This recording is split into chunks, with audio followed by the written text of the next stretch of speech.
Okay, for part two, we said we'd be looking at completing our balance sheet. So we know from doing our trading profit and loss, we ended up with reserves of 3,150. Now, as I kind of explained to you in class, we kind of have two halves to a balance sheet. The top half, we have our assets and liabilities, and then the bottom half, we want to learn how we're financing all these assets and how we're kind of running the business. Like what money is coming into us from outside sources, maybe loans or capital investment, or money coming in from people to finance maybe the purchasing of a new piece of machinery or a new premises. So that's what we're going to figure out here. And of course, you remember that the two figures will have to balance on top and bottom. So to start off our balance sheet, you'll remember at the top we have our fixed assets. Okay. Now, here we have, remember to write in your heading balance sheet for Liston Limited as at the 31st of the 12th, 2022. Now, we've three headings here for fixed assets. We've our cost, depreciation, and our net book value. Now, I'm just going to write in the definition of that. Net book value. Yeah, you can see that. So we've three types of fixed assets here. And our fixed assets are assets we're looking to last us more than 5 years, say. So here we have our premises, our fixtures and fittings, and our motor vehicles. As we said earlier, our assets are always going to be on our debit side, as our expenses are. Assets, expenses, liabilities, and gains. So, as we said, we have to treat them. So premises, 120,000.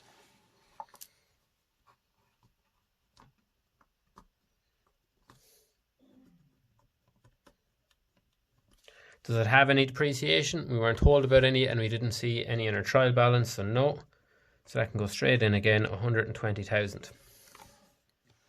So the next one we have is our fixtures and fittings, 17,500. And again, we don't see any depreciation on that. We weren't told about any, so we can put that straight in. Fixtures plus fittings. And we said that was 17,500. No depreciation. Okay, add it up. So then the last one we have is our motor vehicles.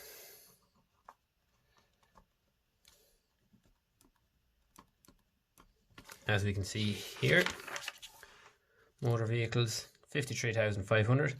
And we were told here depreciation on motor vehicles at 10%, 5,350. So the first one at cost, we have 53,500. That's how much our motor vehicles cost. But they decreased in value this year by 5,350. We're going to take that away from this figure. So that'll give us a net book value on our vehicles of 48,150.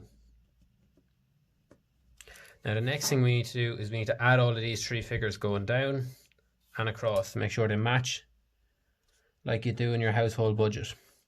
So the first one for our cost, 120,000 plus 17,500 plus 53,500 gives us 191,000. Our depreciation, we only have the one figure, so we can bring that there, 5,350. And then in our net book value, we add the three of these together. So 120,000 plus 17,500 plus 48,150. That gives us 185,650. Now, that should also be the same going across, and it is. I'll show you now. 191,000 minus 5,350 gives us 185,650. So we know we haven't made an adding error there. Okay, and obviously next then we have down from that is our current assets. So we'll leave a gap and we write in our current assets. These are hopefully only going to last us a year. A lot of questions we kind of come across debtors. In this question there was no debtors, so we can't put them in. So what are our current assets in this? We actually have two. The first one we have as we looked at earlier, is our closing stock, the 21,500. We said it was a current asset and a less cost of sales, which we put in. So we need to put in now as a current asset. And the second one we have, if we work our way up, is our cash on hand. Cash in hand from the last day of the year, the 12,500. Now, some of you might ask, well, we put opening stock here as an asset, but we don't have that opening stock at the end of the year when we're doing our balance sheet. We have our closing stock, so that's why that can't go in. So the first one we'll put in, closing stock,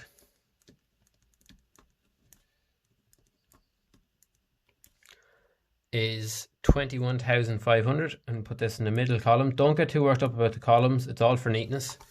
21,500, got that from there. And the second one, cash in hand, 12,500.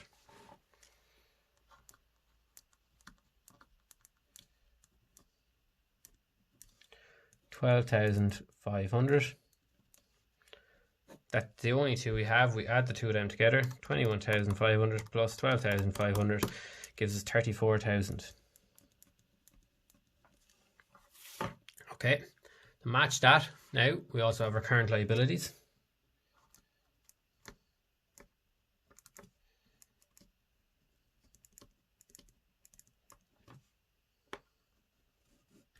So for our current liabilities, as we said earlier, we can only have liabilities in our credit side.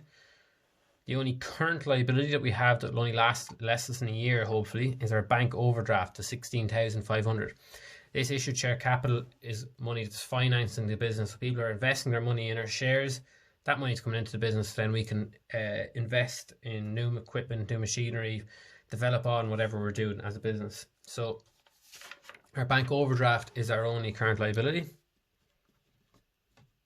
Bank overdraft. We said it was 16,500.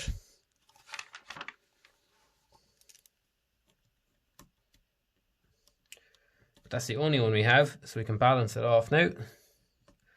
You take your liabilities away from your assets. So it's going to be 34,000 minus 16,500. And that gives us 17,500. Now again, don't worry about the columns. If you didn't bother putting that in there and you put it straight in here, you'd still get full marks. As long as you're taking your assets away from your liabilities and it looks neat, that's fine. Normally you'd put your liabilities in here, you'd add a few of them up, take it away from your assets, and then work from there. But of course, don't worry about that. So now what we need to do to finish off our top half of our balance sheet is going to be the 185,650 plus the 17,500 gives us a figure here of 203,150. And now we know that's the same figure we need to get down below in our second half. Now we're not going to force it to get there, we're going to put it in just as we would any other figures. So the first thing we need to write is financed by.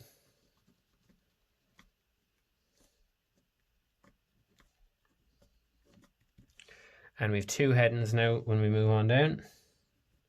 So we have our capital and reserves.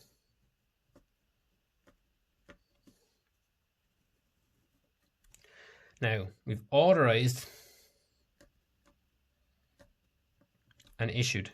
What do they relate to? If we look back over, where have we seen these two words already? We've seen here at the top of the question, authorized share capital 300,000, issued share capital 200,000.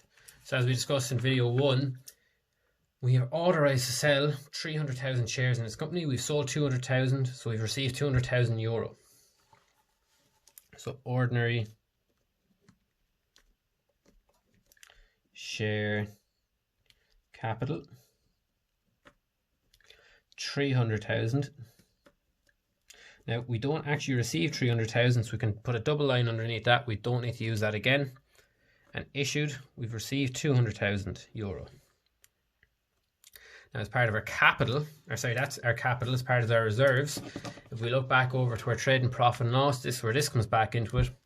We see our reserves. Our reserves figure is 3,150. Now we need to bring that over. is this is money that we're keeping in the business to reinvest, and it's financing what's above. So reserves,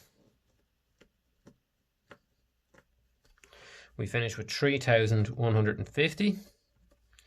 We add our issued and our reserves together now, and that gets 203,150. Both figures balance, and we've got our balance sheet correct.